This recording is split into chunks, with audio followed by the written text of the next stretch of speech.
fast, secure the bag. Don't even blink, make them walk the plank. Light them up, let's make them sing.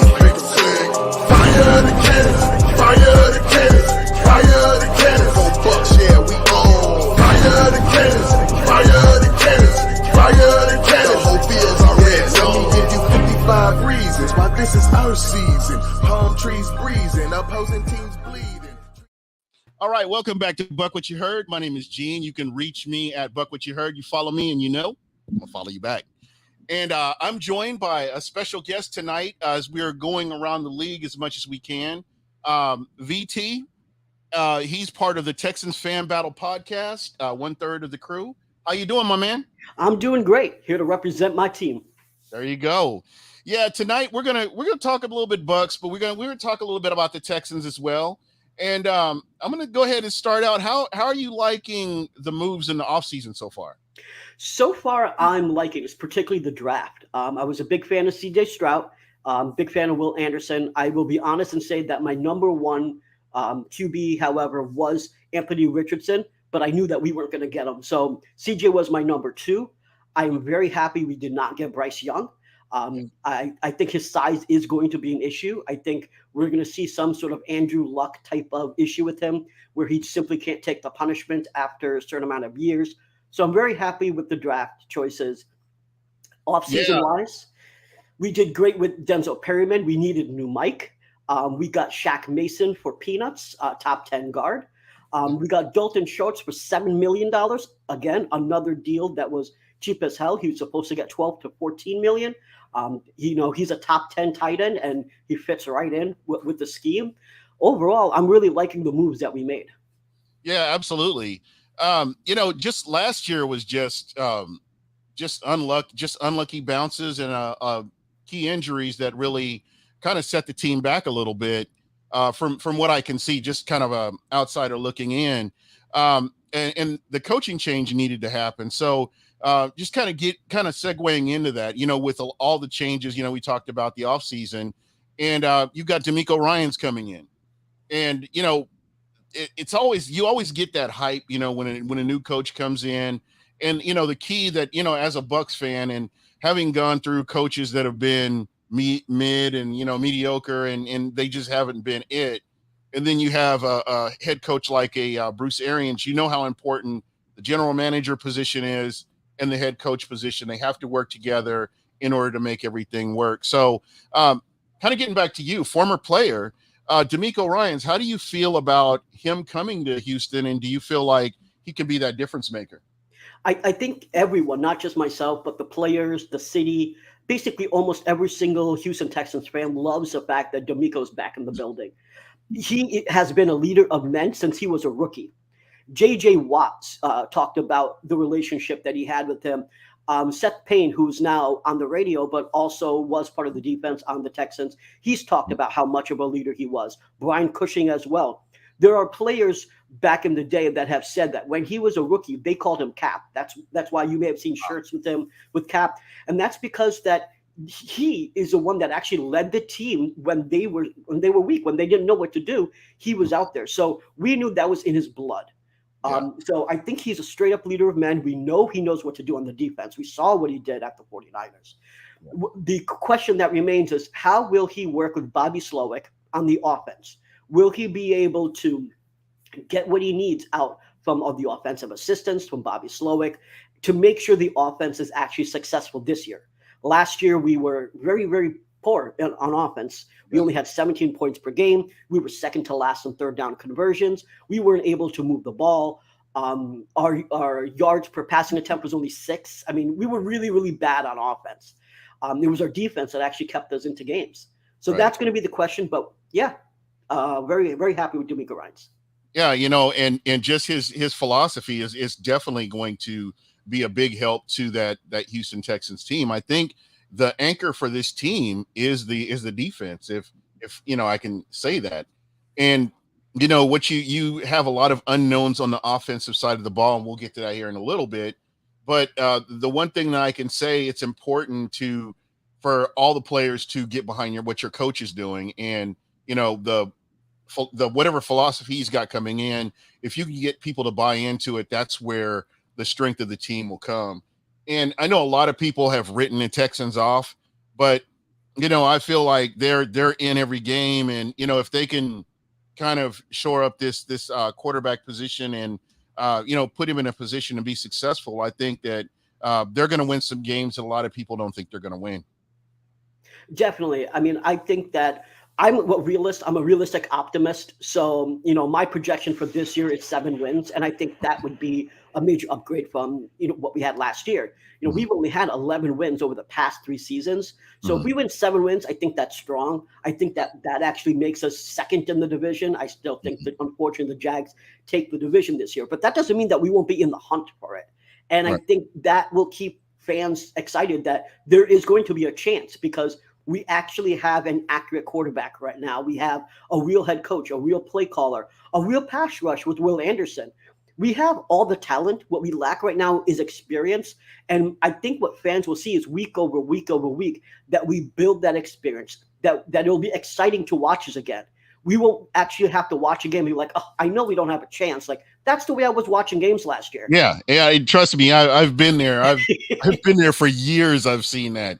And you're like, you're on the edge of your seat, and you're like, man, how are we going to lose this game? And that's kind of how deep down, that's how your mind is working. But again, if you got the right quarterback and you've got the right coach, you're definitely pointing your team in the right direction. But you've got a lot of players to really be excited about. I know one for me is Christian Harris is a player that I'm wondering, what do you think his next steps are?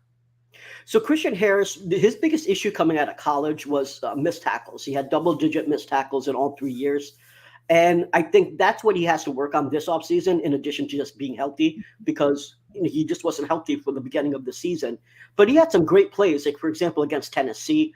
So I think that I have a lot of hope for him. I think keeping him on the weak side is the way to go. Right. It's really just getting his fundamentals down, making sure he's not missing tackles, making sure that, being that ball hawk that we know he can be. And I think that if he has Perriman out there at Mike, and, that I think that's a pretty good duo. So I know that Lovie Smith and Nick Cassier were very happy when they got him, and as were we, the fans.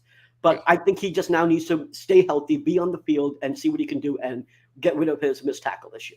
Yeah, and for some of these young players, in regardless of if you're Texans fan, Bucks fan, whatever, you need to really be giving these players some years to catch up. Some players catch up with the speed of the game faster than others, and you see that. There have been players that come in, day one starter, boom, they're coming out there making an impact.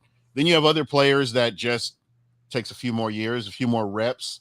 Like as you mentioned, being healthy, being able to be on the field and contribute and get comfortable in whatever system you're in. I think that plays a key part in it. But again, you've got players that, and everybody's got that one player in their head that, like, for the Bucks, Ryan Jensen, the fact that Ryan Jensen was out, you didn't think about, you notice he was gone, but you didn't really think about it. But now you realize, oh, this guy's healthy, he's coming back.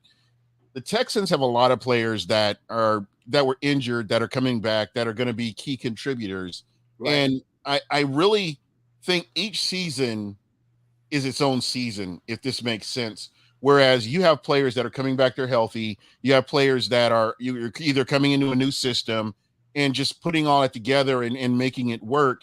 You can't look at last season because you had a different head coach. You had a lot of different things going on. But now, as you look at this team, new quarterback, and just the couple different schemes, there's a lot going on and a lot to be excited about in Houston.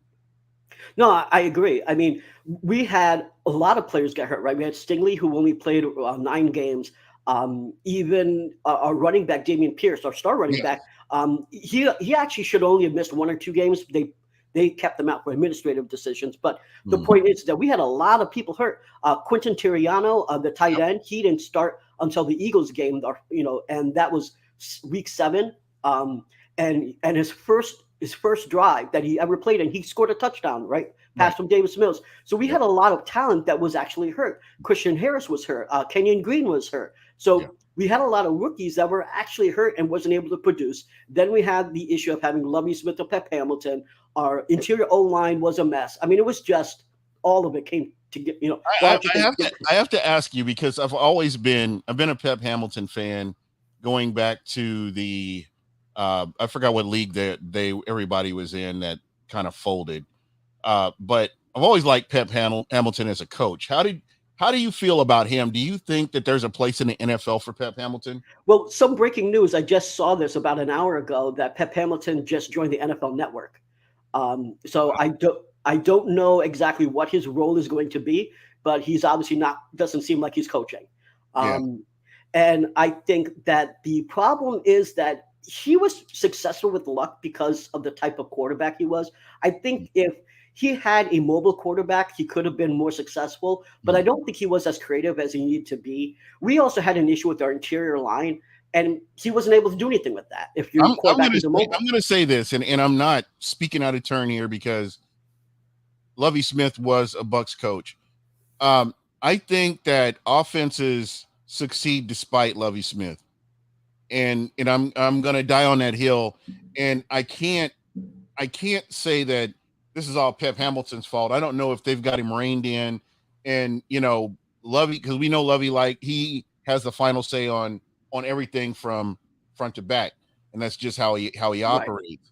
And I feel like his style of play calling, it was nice in the early 2000s or whenever, but just now the way the game is running, you need people that are a little bit more flexible, people that are able to go into halftime and say, hey, we need to make some adjustments here. Let's make this work a little bit, So to me, I want to give him a pass. I want him to get an opportunity with a staff that's kind of geared for him, with the personnel that's geared for the way that he calls plays, just to see what he can do.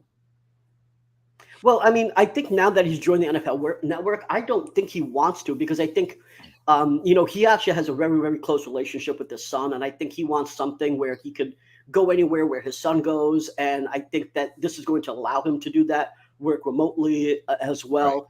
Right. I'm not going to put all the blame on Pep Hamilton, but I will say that what I call the XFL style, which is having that 2 QB type of style, really annoyed the crap out of me. There were times like when we played against the Cowboys or against Cleveland, we were in the red zone, we were 10 yards out, and he decides to pass the ball instead of just run it in with Pierce. Yeah. Why? And again, I mean, that's his philosophy, And I again, do you have all the weapons to do what you do? And who's the hot hand? There have been a lot of times where you've seen the hot hand, and people tend to go away from it. So I don't know. Well, kind of moving back to the Texans, and with the new quarterback that you guys have, the Bucs, as the Bucs have a new quarterback as well. But talking a little bit about Stroud, are you all in with Stroud right now? I mean, as in as I can be. I believe that he is going to be great. I think that his floor is essentially Jimmy Garoppolo. I think that's his floor. I think it only gets better from there. I think we haven't seen his best work. I think sometimes you get a quarterback and you've seen what he can do in college, and that's the best he can do. I don't think that's the case for CJ. CJ was given incredible receivers. You had so many receivers that were first-round picks that he didn't have to use his legs. But he's an athlete. He played basketball. He was a dual athlete. In fact, back in high school, they were deciding how they wanted to work him. Did they want to work him as a running quarterback or a pocket passer? And what happened was his coach at the time in middle school said, I'm going to make you a pocket passer. And I think that's just how he developed there. But that doesn't mean he can't use his legs when necessary. Now, I'm not saying he's going to be a Justin Fields or a Jalen Hurts or anything. But I think that when no one's getting open, when there's pressure on the line, that eventually he'll develop to get that first down. And so I think that CJ Stroud is going to be our franchise quarterback. I feel his drive, his motivation. Football is a mental game, and I think he has that. Yeah. And so, I'm all in on CJ Stroud as much as I can be. He hasn't taken a snap in the NFL. Right. But, I'm behind him. So that kind of leads me, just staying on the quarterback subject. With everything that went on with Deshaun Watson, I know that just mentally, if you're all in, you're a fan of your team, and you're dealing with all this negative press. Again, as a Bucs fan, I can tell you stories about MRSA and I could go on, but I'm not going to. I'm just saying, like, for you guys, was it better to go ahead and move on from Deshaun Watson and all the antics that he had going on and just start all over from scratch? And sometimes my grandma used to say, better the devil you know than the devil you don't know. And I've always kind of believed that, but what you have with a Deshaun Watson and athlete, and the fact that he didn't want to play in Houston, I'm sure that played a huge factor as well in moving on from him. But are you disappointed that you didn't have a Deshaun Watson with a competent head coach and a good general manager and all the different weapons that you could complement him with? Of course. I mean, I think I could play the shoulda, coulda, woulda game, but Right. in reality, what I'll say is we are where we are. And Right. at this point, when Deshaun Watson didn't want to play, as pissed off as I was about the whole situation, not even just as off the field stuff, which I am, that's a whole separate conversation. Oh yeah. But the fact that he didn't want to play, of course, I was pissed the F off. I was really pissed off. But it's a blessing in disguise. Yeah, And absolutely. And I'll tell you why. Even if Deshaun Watson wanted to stay here, we didn't have the pieces to be successful. Right. It was those draft picks that allowed us to get Damian Pierce and Will Anderson. We would have not been able to get the pieces right now that we have. We wouldn't have been able to get Jalen Petrie and the stars that are showing up, or the Stingleys. We got them because of the trade that happened. And so it was a blessing in disguise. Now, of course, these past 3 years have been utter crap to watch. But I think you have to go through that. You do. In order to build something. And at the end of the day, you know what? Whatever happened. But trust me, I think Houston's on its way back to being not only relevant, but being successful. Yeah, absolutely. And like I said, the key is a consistent quarterback and a good head coach can really do so much. And again, your defense is very underrated. I think the defense will speak for themselves as the season goes on. And I keep hearing about Indy and Jacksonville, Indy, interchangeable. That's all I hear about. Everybody's kind of excluding you guys from the conversation of winning the division.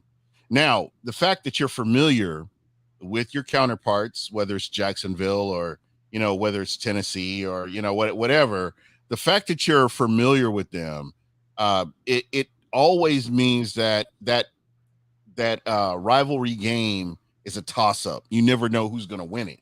Right. So, for people that don't believe in that, I'm telling you, I've seen a team let's take Carolina. When Carolina was just like rolling through everybody, they lost to a division rival. Right. And again, it's just the chemistry and the nature of the game. So I would be remiss if I even considered writing off the Texans. And it was really cool. And this is what I love about doing this is I get to know a little bit more about your team. I get to know about like your players, your defensive coordinator, Matt Burke, just different facets of your team. And it's exciting to watch. I mean, I'm a diehard Bucs fan, have been since the late 70s, 80s. And it's been my squad. You just go to Houlihan Stadium, go to the, or the Big Sombrero, as people call it, and watch games, burn your ass on the metal bleachers. And, that's part of, all part of this. And, a lot of people are happy with the creamsicle jerseys coming back. Yeah. Just kind of off subject, just kind of segueing a little bit. What do you think of this? I saw this on Twitter and I knew I had to ask you this. What if we found a month, the NFL found a month, and every team had to wear a throwback jersey helmet? Well, I mean, I think it was awesome. I mean, the problem is with us, particularly the Texans, is that we can't use our throwback jerseys because the Oilers, which are now the Tennessee Titans, have our colors and our records. And that is so freaking trash, man. It is. They won't let us use it. They're not. Oh my God. I didn't even know that. This kind of went over my head. I didn't realize this. Yeah, so I don't know if you saw this kind of fight that I was having on Twitter with Titans fans, because the Titans announced that they're bringing back the Oiler jerseys And so I made a meme. If you want to find out what the meme is, go check me out on Twitter. It's at Brown Chubby Bear. I thought it was kind of funny. But I've been arguing with Tennessee Titans fans a lot. And the whole thing is they took our colors, right? And so if we do throwbacks, we can't use the Oilers because Bud Adams won't allow us to do it. Amy or Bud. So screw them. Screw them. That's what I got to say about it, man. That's just crazy. I'm petty as hell too. So just so you know, I'm petty as hell. I mean, I would have a problem. I would be roasting them fools all the time. And you know what? The fact that they've got Ryan Tannehill, you should sleep good at night. Oh, I am. I mean, listen, I'm in some AFC South group chats, and I always say this season they're 5-12. They think they're going to go, on deep runs on the playoffs, and I just don't see it. Their line is crap. Their quarterback room is the worst in the division. I don't care if they just got Hopkins. And D-Hop is not the D-Hop he was before he came to the Arizona Cardinals. Right, and who's throwing to him? With what line protection? You're not going to have any time to throw to him. I mean, I don't see the Titans really doing much, to tell you the truth, at all. So as division rivals go, and again, I'll get back to some of the questions, but this is things that popped up in my head. Sure.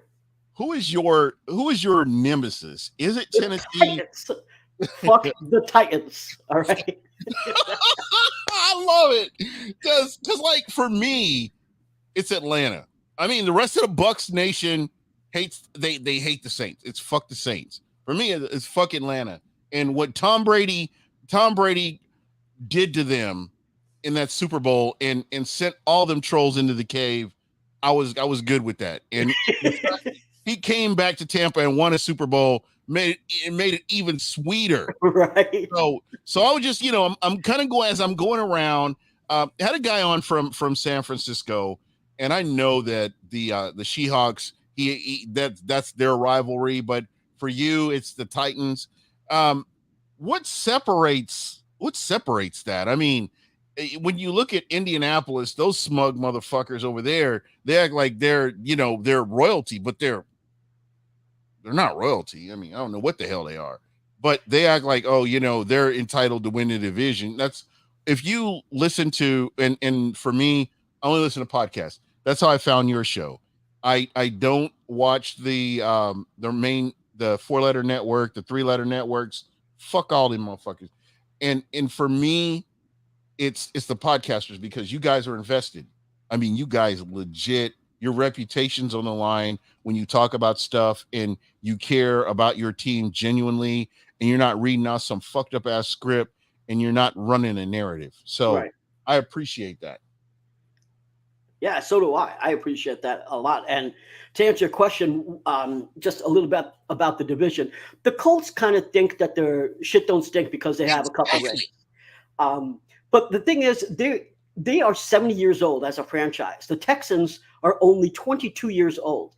Right. We barely can go into a bar and get a drink, right? So we're young as hell, and they have 2 rings. That's it. They haven't won a division title in damn near a decade. They're not expected to win one this year.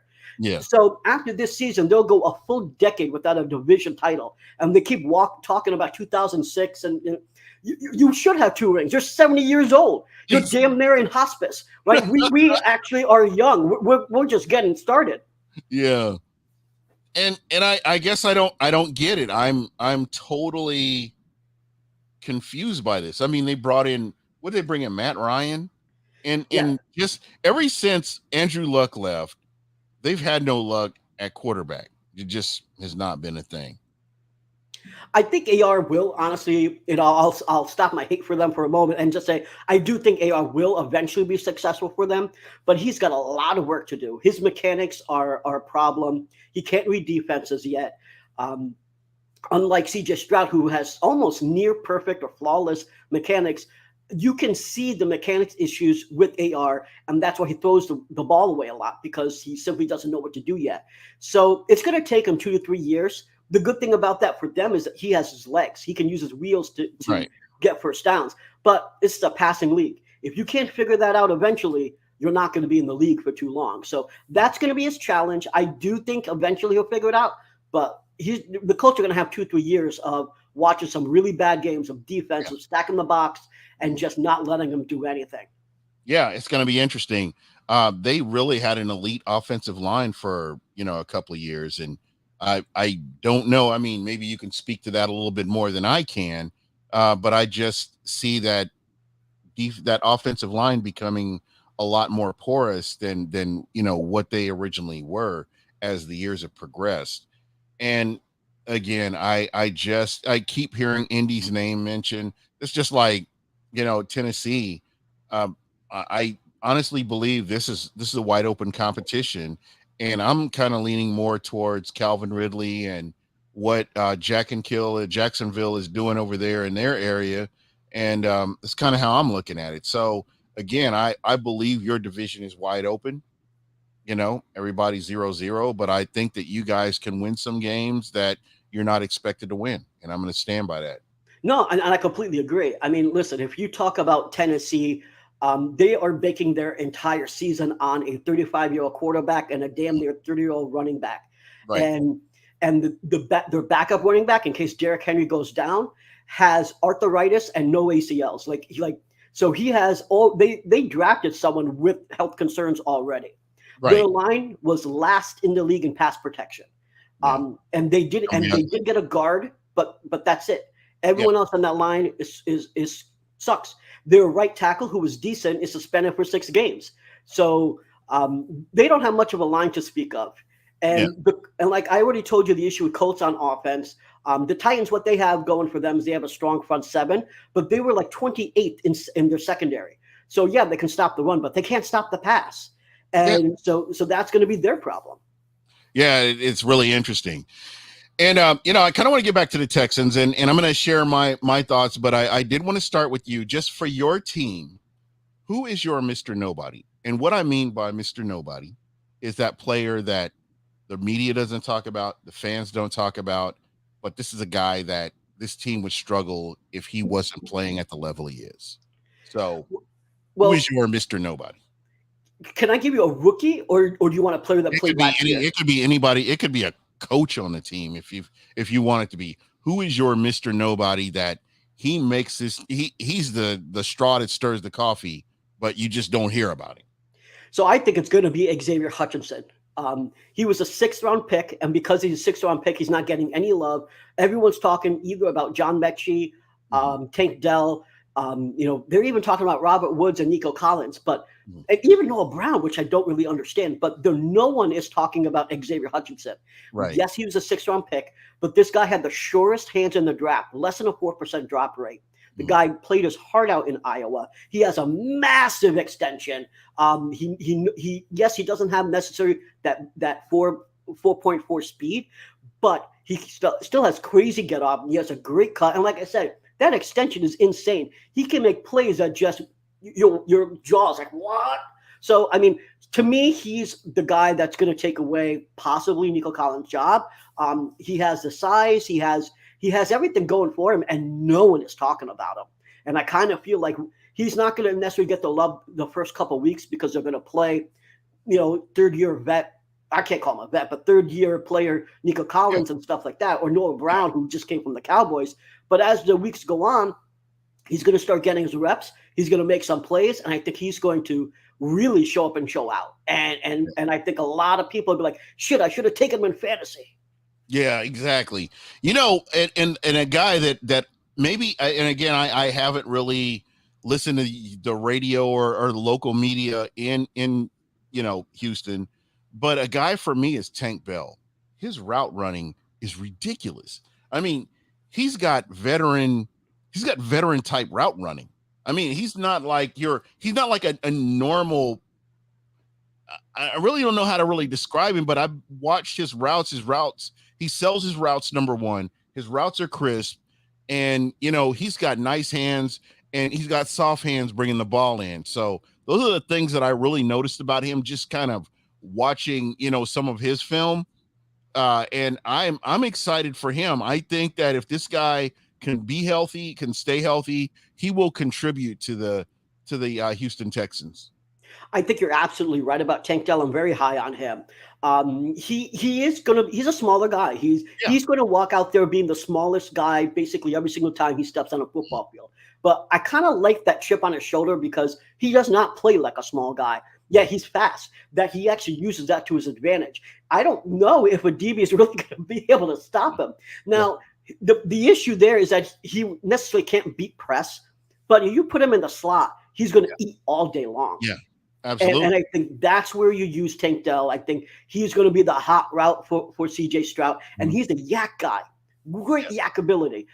Give that 5-yard out route, and boom, there he goes to the house. This is where Tank Dell is going to succeed. So it's all about playing dudes right. And if Bobby Slowick is even a quarter of Kyle Shanahan's, in the first year, I think people are gonna be surprised. Yeah, absolutely. And that's kind of what I was going back to. I feel like a lot of the wide receivers that have come out of college, they have to work on that. If they work on the craft, they can become route runners.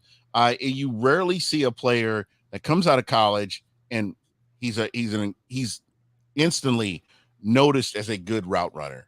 And that's the one thing I've watched I watched a little bit of what you guys have been doing in camp, watch some of the videos and stuff. And again, you can see little short glimpses of this guy, and he runs crisp routes. He sells routes.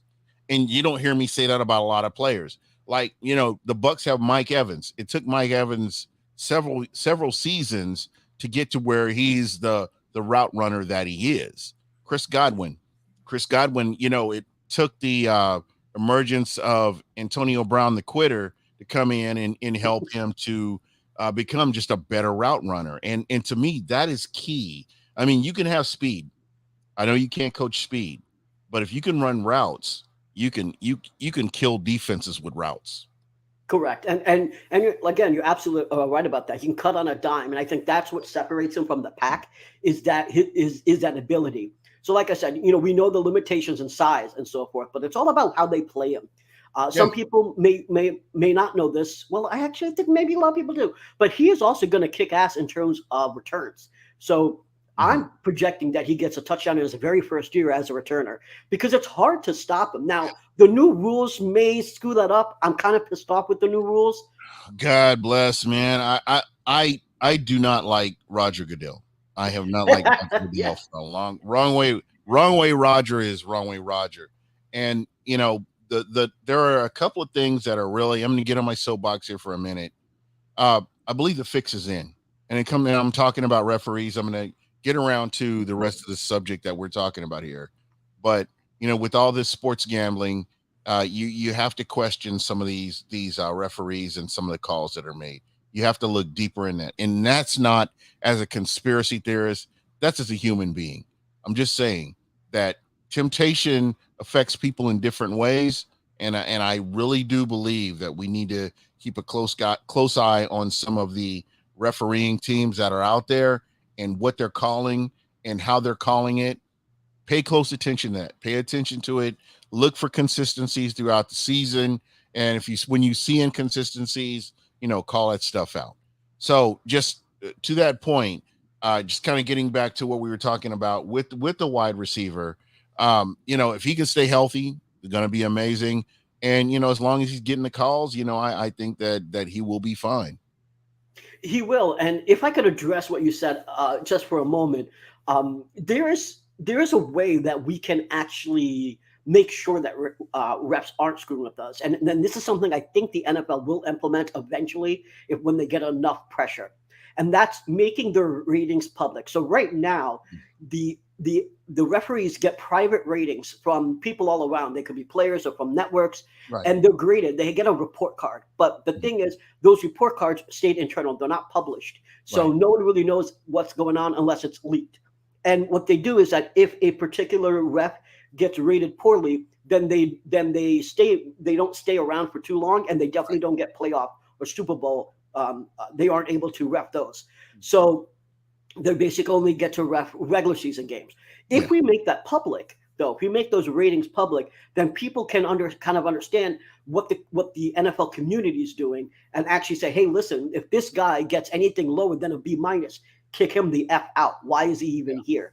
Right. I think there's ways where we can kind of find out and regulate what's going on, but I they got to like work with us.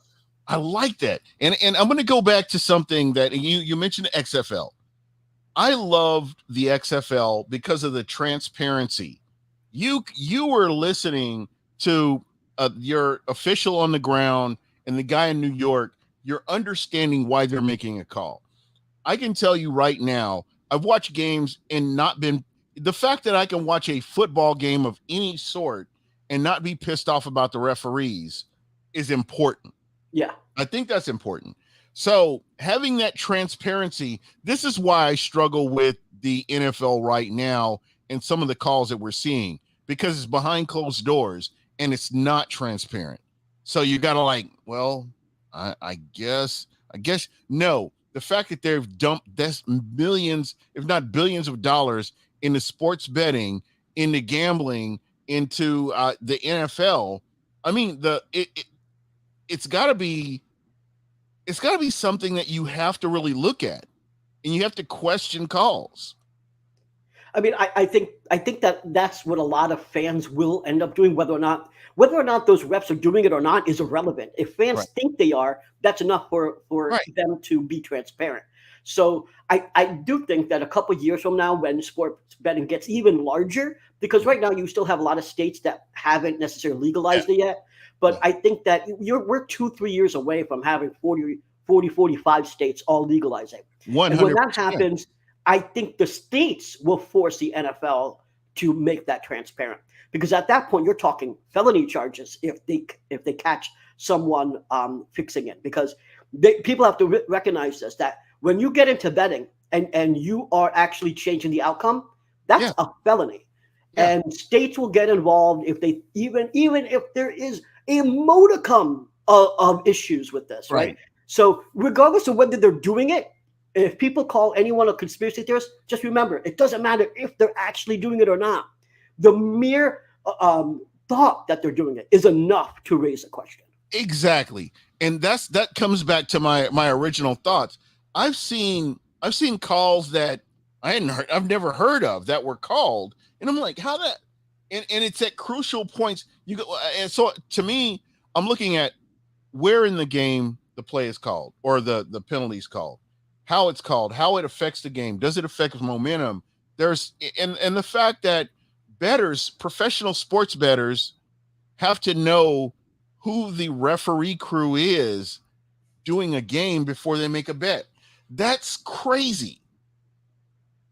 Let's say you've got $1,200 and you're like, okay, I'm going to bet on this game, but if the wrong referee crew is in there, I'm not making this bet, or I'm going to change my bet. That's bullshit. You should be able to look at this team, and that's what you should be focused on if you're making bets on a game. The referee crew should have zero to do with this. I agree, but all right. So let me make one thing clear. I don't necessarily believe that the refs are making those calls for a monetary, for personal monetization purposes. What I feel is that the refs are doing that to embrace a storyline, and it could be conscious, it could be unconscious. But I think, for example, they may like Patrick Mahomes. They may like the fact that he is potentially could beat Tom Brady in terms of a dynasty and eventually get more rings. And I think that storyline, they love it, and they're gonna call things that are friendly towards the Kansas City, not necessarily because they're personally benefiting from a bet, but because they have a preconceived notion that he's already better, and they are either subconsciously or maybe even consciously making those calls to enhance his chance of winning. I think when they don't call a holding call for one team and then they do for another, I mean, the consistency there. I think that's all. I mean, we're human. Every human is a human. There is no way to judge something as a human and not have your personal bias have some sort of effect on it. 100%. And that's why transparency is important, because you don't think the refs, even if they're trying their hardest to be unbiased, but if one ref is a die-hard fan of one team, you don't think that plays into the call at all? Like, how could it not? Just there's got even a little bit. There's got to be just a little bit of something going on there, right? So. And that's why transparency is important. One of the things that the XFL does, you can actually see them talking about the replay while they're watching it. This is one of the things the NFL needs to adopt this. If you want to preserve legitimacy with the NFL, if you want to shut down all the haters, you put a system like that in where fans can see what's going on. They can see the conversation. They can't affect the conversation, but they can see the conversation and how you came to the conclusion you did. That makes so much more difference than, everything. No, we'll hold them accountable, but you won't see us holding them accountable. That's where a lot of this stuff still floats around because we're not seeing it. Us as fans, all we know is, oh man, he missed a PI call in the fourth quarter with 1 minute and 37 seconds left. And that could be the difference maker in this game. But you don't hear anything else about it. It just it's swept under the rug. It goes away. All I'm saying is, if you've got that transparency, you've totally added another layer of legitimacy to this game and how the game is called. Right. And again, I can't stress transparency enough. And like I said, I just want to reiterate that if you guys have a problem with this, and when I say you guys, so I'm talking about your listeners as well, that you should make your voices known, whether that's Twitter, whether that's Facebook. Social media does work. The more you talk about it, the more that they feel pressure about it. And the thing is, you know how you also get pressure on this? By not just tweeting at them, but tweeting at the betting places you use, whether that's FanDuel, whether that's Underdog, whatever it is, make noise, because anything can go viral. And once it gets viral and gets talked about on different shows and stuff like that, story. Look at Ray Rice. Do you think anything would have happened and changed with the domestic violence policy if Ray Rice didn't blow up the way it did? All that matters is if the NFL says we will lose money if we don't address this. Yeah, and got to hit him, and that's all that needs to happen. Yeah, got to punch him in the wallet, man. That's the only thing they'll understand, and that's the only way you could really make chances or make changes is being able to do that. Right. So, and again, we're coming up on that. Time. Hopefully, you'll have time to stay on a little bit longer because I'm enjoying the conversation here. What I wanted to ask you is one of the most intriguing matchups for the Texans in 2023. And after you go, I'll go. Okay. So obviously our divisional rivals are going to be important. And this year even more because we have rookie quarterbacks. So the Titans have Will Levis, the Colts have Anthony Richardson, and we have CJ Stroud. And I think that even though that the Titans will start Ryan Tannehill, by the time that we play them, which is week 15 and week 17, I'm not sure whether Tannehill will be all there. So I think that we will probably be playing against Will Levis. And so I think it's going to be fun for a lot of fans to watch rookie against rookie. So I think the division rivalries are going to be fun this year because of rookie quarterbacks. But outside of that, the Steelers game. That's when we're honoring J.J. Watt. We're putting him in the Ring of Honor. And I think that's going to be an insane game where Texans fans are going to be out there like crazy. We already saw the prices for the single tickets. We know that it's going to be insane. We know that Steelers are going to try to come in and try to ruin it. But I'm telling you, if there's any time that we're going to take down the Steelers, it's going to be this year. Yeah, so man, I'm super excited for that game. So who else in your Ring of Honor? I'm just thinking about that right now. Andre Johnson. Andre Johnson's the only one. Andre Johnson, J.J. Watt, and then the founder of our franchise. So Mr. McNair, Robert McNair. That's Robert it. McNair. We don't have any other players. We actually, well, not we, but the Texans, meaning the Radio 610 Landry Locker, actually asked Hannah McNair, the wife of Cal McNair, the owner, and asked about, are we going to add anyone else to the Ring of Honor, like Foster, like an amazing running back, or anyone else, or J. Joe, amazing cornerback. She basically said that the Ring of Honor is going to be meant for real incredible greatness. They're fine with having only 2 players in there, and we'll wait for greatness more. And I actually like that answer. Yeah. Instead of just throwing people in there just to add to numbers there, don't devalue being in the Ring of Honor. Well, what kind of pisses me off right now is the fact that Earl Campbell would not be in the Ring of Honor in Houston. He would be in the Ring of Honor in Tennessee, Yeah. which to me is bullshit. It is. And, I mean, he never played it down. He never played it down in that damn state. But, I mean, that's the problem. Yeah. This is why I get so upset. This is why I made that meme. This is why I argue with it, because it makes no sense. And the thing is, the Titans hold on to all those records, right? But the thing is, it's not theirs to take. Yeah, exactly. That would be one hell of a debate right there, to have, somebody like you and somebody from the Titans to just talk this out. I just logically cannot see, just because you moved your team, you got to consider where the records occurred. The records did not occur in Tennessee at all. Right. And the thing is, the Browns kind of got lucky, in my opinion, because they passed that. They basically were able to keep everything, right? Like, the state passed a law that actually said that those records are ours. That's never happened before. So the Browns actually got lucky. Yeah. That's why they even have some of the records. But the Browns have never won in the AFC North. But their recorks show that they have, because they were able to save the records from when Baltimore left, right? So that is just wild if you think about it. Man, I dislike the Titans even more just because of that. Right. Listen, I'm always fuck the Titans. I hate them more than any other team. And your argument, your rivalry makes 100% sense. It's like, man, you guys stole everything. You just guys came in and raided the cupboard and then just left and took it back to your place. Oh, if you think that's it, that's not even it. So they took Tim Kelly, an offensive corner. They took DeAndre Hopkins. They took Andre Johnson. They legit took 15 different players. I always say they're after our sloppy seconds. Yep. All they do is pick up players from us and then say, hey. So they actually took the name for a while, because they were the Tennessee Oilers before they changed their name to Tennessee Titans. So they took the name, they took the colors, they took the players, and then they try to act like they own all of it. No, you don't. No, you don't. It's not yours. There fuck up. Exactly. And that's the way it should be. You guys, and this is what makes for a good rivalry right here, is just hearing you.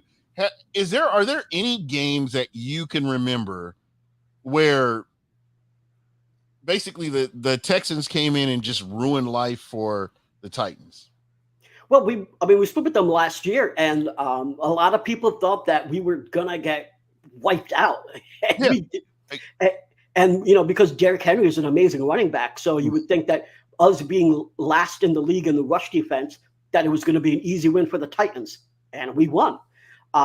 Did we wipe them off the floor? No, but I do think that they're on the downward trend, and this is not just me having a lot of hate. I don't think the Titans offseason was good. I think Will Levis is going to be a bust. I think that Derrick Henry is getting old. I'm going to stop you right there. Will Levis is going to be Geno Smith, and I'm going to tell you. So? I'm going to tell you why. You got to check up from the neck up. The fact that this clown did what he did, put on this big show, not getting drafted in the first round. I just mentally don't think that this is a guy that can handle pressure. If you couldn't, and I'm just saying, just as a glance, just looking at this guy, and just the way he handled himself within the draft, if he would have been the guy that's like shows up the next day, he's a good sport, he comes in, goes to his team or whatever, I'm telling you, watch for him when there's serious adversity against him, and it'll tell you everything you need to know about him. But just the arrogance that I saw from this guy, I honestly don't think that he's built for the NFL. That's just my personal opinion. I don't either. And just remember that 32 teams passed over him, and there's a reason why. So what I've heard from different scouts and obviously reporting as well, not just from what I'm hearing, is that they did not like his attitude. Never mind the game film. His attitude, they felt like he was a narcissist, that he put himself first and not the team first, and that they don't think that he has the ability to work with other people. He's not a team player. And someone like that. That's where I talked about that. And that's where I'm talking about it. You got to have it mentally. If you don't have it here, I mean, you can pass any eye test you want to, but mentally, if you don't have it here, then you've got a situation, Right. So I think the Titans, the quarterback, situation, even after Tannehill is a problem. I think the running back situation is a problem. I think their O-line is a problem. I think overall that they are going to be in the basement for the next 5 years because they're going to have to go through a full rebuild. Yeah. And they don't see this. And I'm like, here's the facts. Yeah. And the fact that they got rid of their general manager before they got rid of their head coach is a head scratcher for me. I've always believed Robinson was a good general manager. To this day, I still do. I just, I don't know I don't think that the head coach is the right guy for that team. But again, I mean, they let him go for one reason and one reason only, and that's not extending AJ Brown. They let AJ Brown go, and then they all of a sudden now are paying Hopkins. Now, obviously, they're paying him less than they're paying AJ Brown, but letting AJ Brown go was a huge mistake. They did not even offer him $20 million, and a talent like that, how do you not offer him at least 20? That was a general manager, so that's why they let him go. Now, do you think that was that a coach general manager decision, or was that more of a coach decision, or was that more of a general manager decision? Because that was a general manager decision. Because what I've heard is that Mike Vrabel basically was pissed the F off. He was storming. He was pissed off and that's why he was part of the reason why the general manager was fired, because Vrabel wanted him. And I think what's going to happen, though, is that I don't think the Titans make the playoffs. And I think this is when people who even think that Mike was a great head coach, I think he gets let go. I think, because you can always complain that injuries happen. But if that's your constant complaint, that's on you at that point. Because you have to be able to make adjustments, as you heard me talk about earlier. That's the key right there. It doesn't matter where you are in the season. You got to look down your roster and say, you know what? I think we need to make adjustments. We need to do this, and this. Right. You can't just force a square peg into a round hole and think, oh, man, we're going to make this work regardless of who we have in there. You have to look at players and look at their strengths and be able to say, hey, I think we can utilize you here. I think we can do this here. And I think we can make this work moving forward. And this is one of the things that I'm going to say that is one of my expectations for DeMeco Ryans, is to be able to make those adjustments, to be able to look this team over and say, you know what, I understand what I'm trying to do, but this is what we need to try to do right here. Right. And I think he's proven that on the defensive side, he can do that. So the real question is, can he help Bobby Slowick do it? He has coached up 5th round picks, 3rd round picks. He didn't just get success out of 1st and 2nd rounders. So he coached up late round picks, and they became amazing players, like Tufunga, for example, right? Yeah, Fred Warner. Exactly. So I think he can do that. You asked me a question about who's a mystery man. Well, one of the other dudes I'll throw in there is Thomas Booker. He was a 5th round pick last year, not this draft, and he really hasn't played many snaps. But if you look at him, he has the size, he has the ability, he has the brain. He did a great podcast with Brett Coleman, and you could clearly see that he has the brain to actually play the position. And I think that is someone that DeMeco Ryans can coach up. So I do think that there's a lot of hope for the Houston Texans. I think DeMeco's going to be a big part of it. Oh, absolutely. Absolutely. So we're getting close to the top of the hour, and I wanted to try something with you. Something I try to do this with all the guests that come on. I've got 10 questions for you. Okay. 1 minute. And this is the trick. There's no wrong answer here. Just keep that in mind as you're doing this. I normally don't share this. If you were a division rival, I wouldn't share that part of it out, but I'm going to share this with you. So what I'm going to do is, once I start the timer, I'm going to ask you the first question, and they're going to be buy or sell, different questions, nothing hard, no right answer here. It's just, hey, this is my opinion. Okay. So are you good with this? Let's go. You are repping the crew. Right here, 1/3, you're repping the crew. Okay, here we go. Trading away DeAndre Hopkins hurt the Texans long-term, buy or sell? Oh, definitely true. Yeah, I buy that. GM Nick Caserio can help build a Super Bowl winning team, buy or sell? Buy, absolutely. Do you support Cal McNair and Jack Easterby are helping the Texans, buy or sell? Sell. Jack Houston is fired, thank God, and he destroyed this franchise. Glad he's gone. He destroyed it. All right. CJ Stroud, contender or pretender? Contender, buy. D'Amico Ryans, coach of the year, buy or sell? Could definitely be a possibility. I'm buying that one. With all the new changes, the Texans have a chance to win the AFC South, buy or sell? Buy. We definitely have a chance, man. We have a chance. Tennessee Titans, contenders or pretenders? Pretenders, sell. Andre Johnson, greatest offensive player in Texans history. Yes, buy. Absolutely. Jacksonville will be the next AFC South team to win the Super Bowl. Oh, sell. No. All right. You got it. You just barely got it. 59 seconds, buddy. There we go. So thank you for doing that, man. You know, it's one of those things I try to throw that with each team, you know, and I try to play to your strengths here. Sometimes I will throw in some NFL questions. Next time you come on, I think we are playing each other this year, I believe. Yes, we are.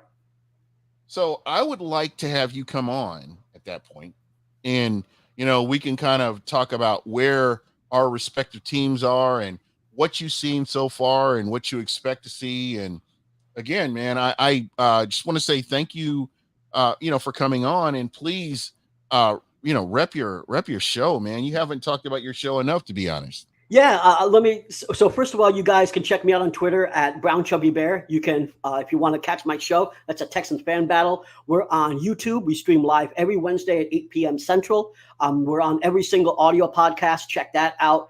And check out my articles at fanbattlesports.com. So find me. If you want to argue some sports, I'm on Twitter Spaces a lot, and I love to argue. So come find me on Twitter, Brown Chubby Bear. All right. So let's you know, you might as well throw out the names of the rest of your crew, man. I mean, you're just 1/3 of it, but you want to get everybody in there. Their names. Yeah. out. So we have Matthew Briggs. He's actually most of the time he's a host. Tonight I'm actually hosting. He's away. And we have Crenshaw, Fifth Ward Crenshaw. So all three of us, we rep the Texans. I think we have one of the best Texans fan podcasts out there. We get a lot of hype from the radio stations and stuff. So if you're a Texans fan or you just want to learn more about the AFC South, definitely check out the Texans Fan Battle. Me, I go by either Brown Chubby Bear or VT, Crenshaw, and Matthew Briggs. That's what's up, man. Hey, again, thank you for coming on, guys. We're getting closer and closer to the regular season. This is, I'm trying to do a little bit more of this and just get teams from around the league that you really don't get to hear about. And, you know, it makes the game fun to me, just because I don't play fantasy, but I do love knowing about other teams and other players that, you know, who knows, they could be potential Hall of Famers, or, you know, they could be a team that can possibly go to the Super Bowl, and here you are, you're learning about them, and you understand. So again, VT, thank you so much, man. This has been so much fun to me. And hopefully I can get you on again when the Bucks play, you know, Houston. I would love to have you back on, and I'd love to be get on. your thoughts about it, or, you know, bring the homies on with you too if you want to. Yeah, that sounds awesome. All right. Well, guys, that's pretty much it for me. I wanted to just thank everybody that was in the chat. Brandon, shout out to you and your family, your kids and the wife and everything. I hope everybody's doing well. Christopher Cole, Joe Patterson, Donnie. Again, we're going to be doing this. We're going to be getting a little bit more consistent as we get closer to the season. So be sure to look for that. But anyway, that's pretty much it for me. I'm out. And in VT, from my man VT, we're out, and we'll